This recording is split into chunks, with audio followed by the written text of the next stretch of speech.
ისრაელმა უპრეცედენტო ოპერაცია ირანის სამხედრო და ბირთვულ ობიექტებზე დილის 4-ის ნახევარზე დაიწყო. აფეთქებების ხმა ისმოდა თეირანში, მის შემოგარენში და ქვეყნის სხვადასხვა რეგიონში. დაიბომბა 100-ზე მეტი სამიზნე. ოპერაციას სახელწოდებით ერი, როგორც ლომი, გასული საუკუნის 80-იანი წლების ირან-ერაყის ომის შემდეგ რეგიონში ყველაზე გამანადგურებელი იყო. დღევანდელი დარტყმების მასშტაბი და მიყენებული ზარალი ირანისთვის უპრეცედენტოა. ეს იყო მიზნობრივი ოპერაცია, რომ დაგვეშორებინა საფრთხე, რომელსაც ირანი ისრაელის გადარჩენას უქმნიდა. ოპერაცია გაგრძელდება იმდენი დღე, რამდენიც საჭირო იქნება, რომ ეს საფრთხე თავიდან მოვიცილოთ. ათწლეულობის განმავლობაში თეირანის ტირანები ღიად გამოდიოდნენ ისრაელის განადგურების მოწოდებით. დღეს ისრაელი უარსაბობს იყოს ბირთვული ჰოლოკოსტის მსხვერპლი. როგორც პრემიერ-მინისტრი მკაფიოდ განუაცხადა არაერთხელ, ისრაელი არასდროს მისცემს უფლებას მათ, ვინც ჩვენი განადგურებისკენ მოწოდებით გამოდის, შექმნან საშუალებები საკუთარი მიზნების მისაღწევად. ისრაელმა დღეს ირანის ბირთვული გამდიდრების პროგრამას მიაყენა დარტყმა. დავარტყით ბირთვული შეიარაღების პროგრამას. ბირთვული გამდიდრების მთავარ ობიექტს ნათანზში და წამყვან მეცნიერებს, რომლებიც მუშაობდნენ ბირთვულ ბომბზე. ოპერაციაში ჩართული იყო 200 მოიერიშე. მას მოსადი რამდენიმე წელი ამზადებდა. ირანის ტერიტორიაზე ფარულად შეიტანა შეიარაღება და შექმნა დრონების ბაზა, საიდანაც აპარატებით პირდაპირ დარტყმები მიიტანა ირანის სარაკეტო სისტემებზე. ოპერაციას ადგილიდან აკონტროლებდნენ მოსადის აგენტები. დაიბომბა ირანისთვის სტრატეგიული მნიშვნელობის ობიექტები. ნათანზი, სადაც ურანს ამდიდრებენ. ეს ობიექტი ისრაელის სამიზნე დღის განმავლობაში რამდენჯერმე გახდა. რადიაციის დონის მომატება იერიშების შემდეგ არ დაფიქსირებულა, თუმცა ატომური ენერგიის საერთაშორისო სააგენტოს დირექტორი მსგავს ობიექტებზე შეტევებს დაუშვებლად მიიჩნევს. არაერთხელ განუაცხადა, რომ ბირთვულ ობიექტებზე შეტევა არ უნდა განხორციელდეს. კონტექსტის ან გარემოებების მიუხედავად, რადგან შეუძლია ზიანი მიაყენოს ორივე ქვეყნის მოსახლეობას და გარემოს.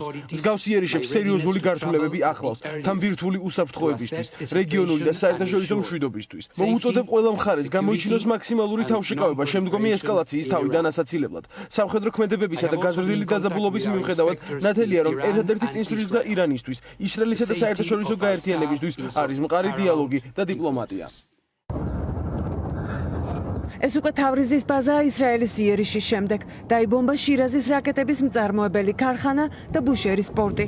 თეირანი ისრაელს დასახლებების დაბომბვაში ადანაშაულებს და აცხადებს, რომ ისრაელის საჰაერო დარტყმებს 78 ადამიანი ემსხვერპლა. მათ შორის არიან სამხედრო მაღალჩინოსნებიც. ერთ დღეში ირანმა 20-მდე გავლენიანი მეთაური დაკარგა. თეირანის შურისძიებით იმუქრება. ჩვენ გავხდით სიონისტური რეჟიმის დანაშაულებრივი თავდასხმის მოწმე თეირანში და მთელი ქვეყნის მასშტაბით სხვა ქალაქებში, რასაც უდანაშაულო მოქალაქეების სიცოცხლე შეეწირა, მათ შორის ქალების, ბავშვების.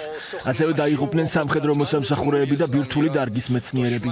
მოუწოდებ ამაყ ირანელ ხალხს შეინარჩუნონ ერთიანობა. ყურადღებას ნუ მიაქცევთ ჭორებს და ყავ ინფორმაციას, რომელიც მტრის ფსიქოლოგიური ბრძოლის ნაწილია. მიენდეთ ჩვენს მაღალჩინოსნებს, რომ დაეხმაროთ ამ პირობების დაძლევაში. ჩვენი ქვეყანა ყოვლის შემძლე ღმერთის დახმარებით უპასუხებს საოკუპაციო რეჟიმის დანაშაულს გონივრულად, ძლიერად და მტკიცედ.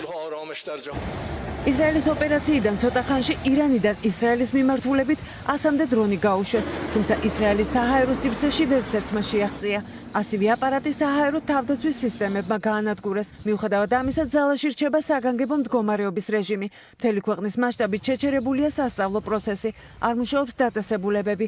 მოსახლეობისთვის ამ ეტაპზე თავშესაფრებში დარჩენა სავალდებულო არ არის, თუმცა ისრაელის ხელისუფლება მოქალაქეებს მოუწოდებს რეკომენდაციები უყურადღებოდ არ დატოვონ. ისრაელში დღეს მოსახლეობის უმეტესობა არ ენდობა მთავრობას. ვერ გეტყვით იმასაც, უნდა დაეწყოთ თუ არა ეს ოპერაცია.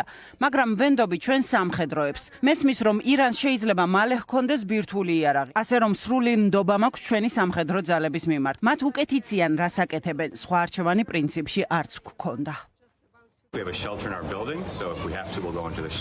ჩვენ სახლთან არსებულ თავშესაფრებში ჩავდივართ. გულახდილად გეტყვით, რომ ველოდი ამ შეტევას და იმედი მაქვს იქნება მოკლევადიანი ოპერაცია და ამის შემდეგ უფრო დაცულად ვიგრძნობთ თავს. ასე მგონია ირანსაც არ სურს, რომ ეს ოპერაცია დიდხანს გაგრძელდეს. მათ არ აქვს შესაძლებლობები, რომ დიდხანს გააგრძელონ შეტევები. დარწმუნებული ვარ, მათთვის უფრო მტკივნეული იქნება ვიდრე ჩვენთვის, მაგრამ საბოლოოდ სიტუაცია უფრო უსაფრთხო იქნება. ირანელ ხალხს დღეს მიმართა დევნილმა ტახტის მემკვიდრემ რეზა ფეჰლავმა და მოუწოდა სამშობლოს დასაბრუნებლად იბრძოლონ, რადგან ბირთვული იარაღის შექმნის გამო აიათოლა ალი ხამენეიმ ქვეყანა ომში ჩაეთრია. ირანის პრინცმა სოციალურ ქსელში გამოქვეყნებულ პოსტში ძალოვნებსაც მოუწოდა ირანელი ხალხის გვერდით დადგნენ. ბირთვული იარაღის უგუნური დევნით ალი ხამენეიმ და მისმა არაკომპეტენტურმა და დამნაშავე ავაზაკებმა ირანი ომში ჩაითრიეს და ირანელი ხალხი საშიშ მდგომარეობაში ჩააყენეს. ამაზე მათ პასუხისმგებლობა ეკისრებათ, მაგრამ რეჟიმი სუსტი და დაყოფილია. შეიძლება დაემხოს. მივმართავ ჩემს თანამემამულეებს, ირანი თქვენია და თქვენ უნდა დაიბრუნოთ. მე თქვენს გვერდით ვარიყავით ძლიერი და ჩვენ გავიმარჯვებთ. ვეუბნები სამხედროებს, პოლიციას და უშიშროების ძალებს.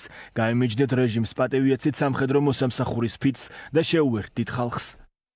ისრაელის ოპერაციას ესკალაციისკენ გადადგმული ნაბიჯი უწოდეს რუსეთში. ბენიამინ ნეთანიაჰუ გააკრიტიკა თურქეთის ლიდერმაც. მხარებს თავშეკავებისკენ მოუწოდეს გაეროს გენერალურმა მდივანმა და ბრიტანეთის პრემიერმა, რომელმაც განაცხადა, რომ ესკალაცია არავის ინტერესში არ შედის.